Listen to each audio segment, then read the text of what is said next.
Can I start with just something really provocative, Frank, like almost a black swan? What are the chances neither one of these individuals are their respective nominees? Because I can make a case. I can make a case on both sides. I mean, if this Supreme Court goes against, I know it's been delayed for Trump, but if he were convicted in a court, even though it's New York or wherever it is, of trying to overturn an election, I don't know what would happen there. In Biden, any given day, I think something could sway public opinion to the point where Democrats said you gotta throw in the towel. Well, let's take a look at the election right now. Biden has been dropping over the last 3 months. Every month he drops another point, maybe point and a half. Donald Trump's been accused of 91 felonies, and yet he's beating Joe Biden by an average of 5 points. Now, he lost the last election by 4.5. So that's a significant swing. People forget that if Trump and Biden are the same in popular vote, it is very likely that Trump would beat him in the Electoral College, because in the end, that's all that matters. Democrats are looking at this. They believe he's too old. They would like someone else. But you know what? Unless he's willing to step aside, they're not going to push him out.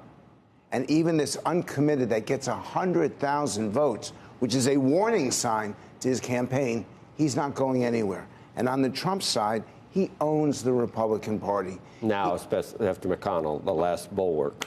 And there is no support to get rid of him. Nikki Haley stays in the race. Her percentage gets smaller and smaller nationwide.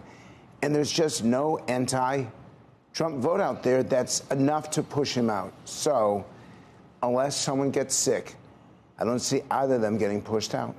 Did you read Henninger's column today? I don't know if you saw it. Did you see Dan Henninger in the Journal? He's like, the highlight for Republicans could be when Trump secures the nomination. It might be all downhill from then. And then he even makes the point, what is the end game if Donald Trump were to be reelected?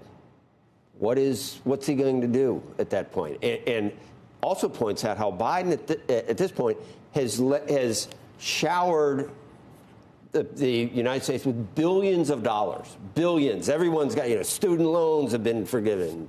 There's subsidies for this, still at 37%. That hasn't worked for him. So what does America need? What does it want? You know what it wants? And this is why I think Trump might have a chance. It wants to close that border. Well, take a look. Immigration is about to pass inflation as the #1 issue, and not just in immigration states, not just border states, but across the country. We are becoming less and less concerned about inflation and more concerned about the impact, the consequences of an open border. That's #1. #2 is you're losing union voters. Joe Biden is losing union voters. He's losing young African-American males. He's losing segments that used to vote Democrat consistently, the Latino vote. We're having this argument over immigration. The Latino vote is moving closer and closer to the Republican Party.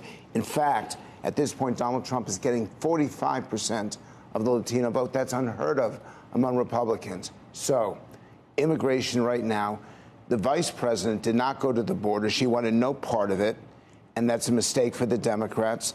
The Republicans opposed the legislation that they had screamed about for months now, and so they don't have clean hands either.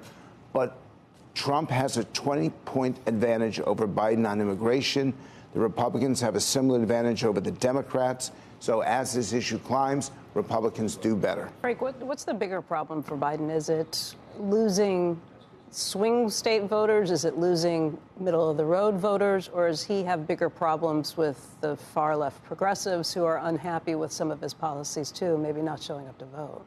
It's actually age, because you can't fix that. You can't message that. And that's affecting all voters, the young voters, 18 to 29-year-olds. I've been on this show talking about them being Biden's strength. It's not his strength anymore. They've been moving away.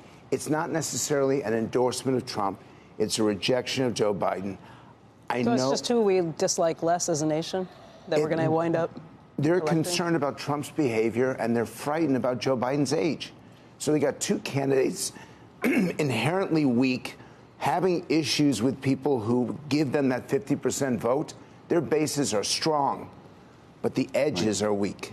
Okay, the Supreme Court is going to make a ruling, or was going to take up this case in April about the federal case this is against Trump. I don't know when you think we're going to hear the actual answer, maybe in June. I don't know if the case were allowed to go forward, does that mean that all of a sudden the case is in September, which is going to be in prime time of this entire election cycle? How does that play in your mind? It plays for Trump. Trump may actually not have to face any of these cases before Election Day, but the American people are watching this, and they can't believe that these are the two candidates who've been nominated. Well, you say it plays for Trump, meaning, but are you arguing it's better for Trump to have the case actually happen prior? It's better for Trump to push all this stuff out, to be able to say that he's a victim. And that's the key component we've never had before. No, I'm saying if the case is allowed to go forward and somebody was bring the case in September, what does that do to the electorate in America? I don't believe he'll have the case. He won't have the case.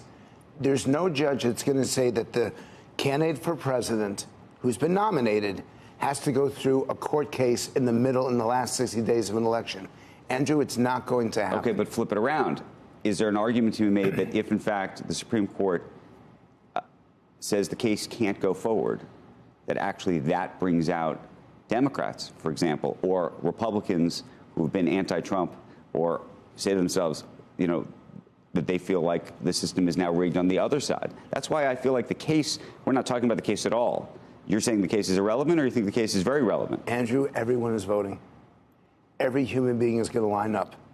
They're going to vote early. They're going to vote often. Every state, every human being who cares at all about politics. But let me ask you this then. Hold on. Yes, particularly Chicago. But if you're right about that, what happened in South Carolina, or I'm sorry, what happened in Michigan, this idea that they were going to repudiate Biden, right? That there was this group of people who were on the left who are unhappy with Biden. Do you actually think that those people, if you said everybody's really going to vote, do you think that actually those people don't go to the polls? No, in the end. And in the end, they do go to the polls. And in the end, do they say to themselves, actually, you know what, I'm going to vote for Trump?